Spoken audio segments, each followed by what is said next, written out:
Inilah lokasi persawahan yang berada di Desa Tanjung Payang, Kecamatan Lahat, Kabupaten Lahat.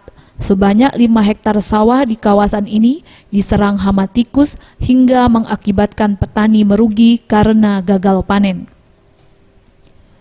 Untuk mengatasi serangan hama tikus, petani setempat menggunakan cara sederhana, yaitu dengan cara merusak sarang tikus dan menggunakan racun tikus seadanya. Namun sayang, banyaknya hama tikus yang bersarang di pematang sawah membuat petani kewalahan untuk mengatasi serangan hama tikus ini. Salah seorang petani, Subran, mengatakan, serangan hama tikus mengakibatkan tanaman padi miliknya mengalami gagal panen.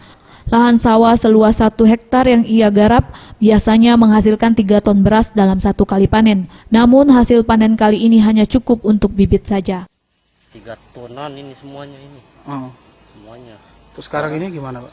Kalau sekarang sih paling dapat upaya dari masyarakat sendiri sih. Kalau ini mah sendiri-sendiri. Diapain, Pak? Paling dikasih racun gitu.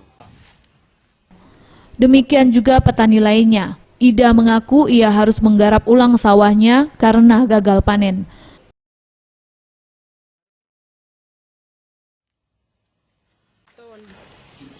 Dapat Kalau 3 ton. normalnya ya sekarang kan diulang lagi, misalnya dibajak. Bajak ulang lagi ya?